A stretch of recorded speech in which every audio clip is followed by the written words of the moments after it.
जानते हैं, प्लूटो की दरियाफ्त एक ऐसी शानदार कहानी है जो एक छोटी सी रियाजी की गलती से शुरू हुई। कई दहाइयों तक फल्कियात दान एक पुरअसरार मुजरिम की तलाश में थे जो हमारे निज़ाम शमसी में सैयारों के मदार को ख़राब कर रहा था। लेकिन जब उन्होंने इसे ढूंढा तो वो कोई देवहकल सैयारा नहीं बल्कि कुछ और ही निकला। तो सवाल ये है कि भला एक हिसाब किताब की गलती से एक पूरी नई दुनिया कैसे दरियाफ्त हो सकती है। आइए इस कायनाती जासूसी की कहानी की गहराई में चलते हैं, जो प्लूटो से नहीं बल्कि हमारे निज़ाम शमसी के एक और सैयारे से शुरू होती है। ये कहानी एक ऐसे कायनाती जुर्म से शुरू होती है जिसने कई नस्लों तक साइंसदानों को उलझा कर रखा था। तो कहानी शुरू होती है 1781 में, जब यूरेनस दरियाफ्त हुआ।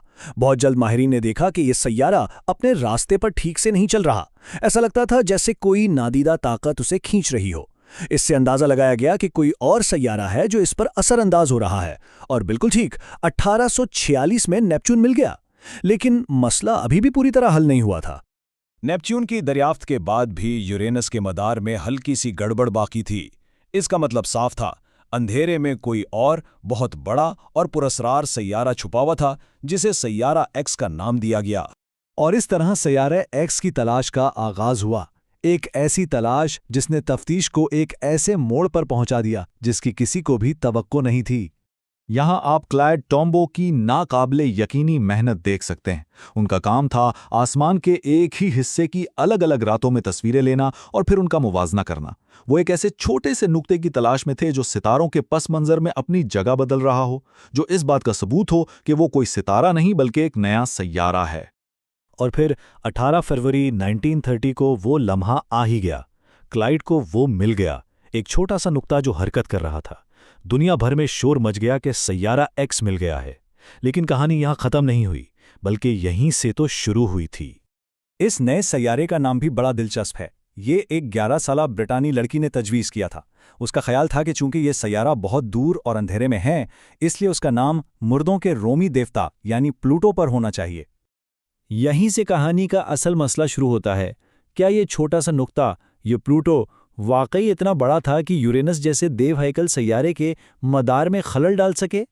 जैसे जैसे साल गुजरते गए और हमारे टेलीस्कोप बेहतर होती गईं, प्लूटो का साइज हमारी नज़रों में सिकुड़ता चला गया। 1930 में इसे ज़मीन के बराबर समझा गया, फिर 1948 में मर्रीख के बराबर। लेकिन असल हकीकत 1978 में सामने आई, जब इसका चांद किरॉन दरियाफ्त हुआ। और जब प्लूटो का असल वजन पता चला तो सब हैरान रह गए। ये जमीन के वजन का सिर्फ 0.2% था, यानी इतना हल्का कि ये किसी भी तरह से यूरेनस को हिला ही नहीं सकता था। कायनाती जुर्म का ये केस एक बार फिर से खुल गया। तो अगर प्लूटो मुजरिम नहीं था तो फिर यूरेनस के मदार में गड़बड़ कौन कर रहा था? इसका जवाब सदियों पुराने इस मसले का सबसे बड़ा ट्विस्ट था। असल मुजरिम कोई और सैयारा था ही नहीं।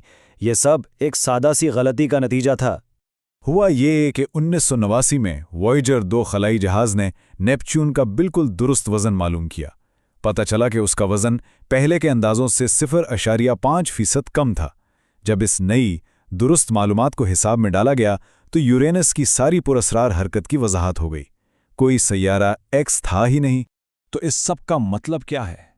मतलब ये कि एक ऐसे सैयारे की तलाश जो मौजूद ही नहीं था, हादसाती तौर पर एक बिल्कुल हकीकी लेकिन गैर मुताल्लिका दुनिया की दरियाफ्त का बाइस बनी।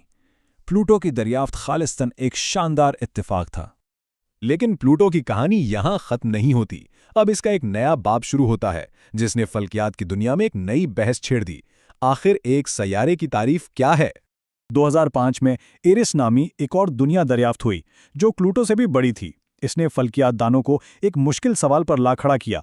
क्या हमारे निज़ाम शमसी में सैकड़ों नए सैयारे शामिल किए जाएं, या फिर सैयारे की तारीफ ही बदल दी जाए? तो 2006 में इंटरनेशनल एस्ट्रोनॉमिकल यूनियन ने सैयारा कहलाने के लिए 3 शर्तें रखीं। प्लूटो पहली 2 पर पूरा उतरा। ये सूरज के गिर्द घूमता है और ये एक गोल भी है। लेकिन तीसरी शर्त, वो प्लूटो के लिए एक मसला बन गई। प्लूटो तीसरी शर्त पर इसलिए पूरा नहीं उतरा क्योंकि उसने अपने मदार को साफ नहीं किया था। ये काइपर बेल्ट नामी एक बहुत भीड़ भरे इलाके में सफर करता है जो नेपच्यून से आगे बर्फानी चट्टानों और बौने सैयारों से भरा पड़ा है। प्लूटो की कशिश सकल इतनी नहीं है कि वो अपने रास्ते में आने वाली उन तमाम चीजों को हटा सके।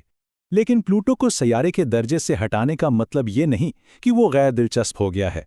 जब हम आखिरकार इस दूर दराज दुनिया तक पहुंचे तो हमने जो कुछ देखा उसने सबको हैरान कर दिया। 2015 में नासा का न्यू होराइजन्स मिशन 9.5 साल के लंबे सफर के बाद प्लूटो के पास पहुंचा। इंसानी तारीख में पहली बार हम इस दुनिया को करीब से देख रहे थे और इसने हमारी तमाम तवक्कुआत को बदल कर रख दिया। सबको लगता था कि प्लूटो एक ठंडा बेजान बर्फ का गोला होगा, लेकिन तस्वीरों ने एक जीती जागती दुनिया दिखाई। इसकी सतह पर एक बहुत बड़ा दिल बना हुआ है, बर्फ के आतिशविशां हैं और शायद इसकी बर्फीली तह के नीचे पानी के पूरे समंदर भी मौजूद हैं। तो इस सब का क्या मतलब है?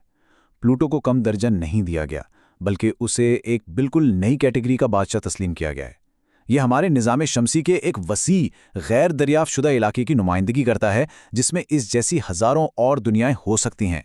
और ये कहानी हमें एक शानदार सवाल पर छोड़ जाती है। अगर प्लूटो जैसी पेचीदा और फाल दुनिया किसी दूसरे सितारे के गिर चक्कर लगा रही होती तो क्या हम इसे सियारा कहते? ये हमें याद दिलाता है कि कायनात के बारे में हमारी समझ हमेशा बदलती रहती है, जैसे जैसे हम नई चीज़ें दरियाफ्त करते हैं।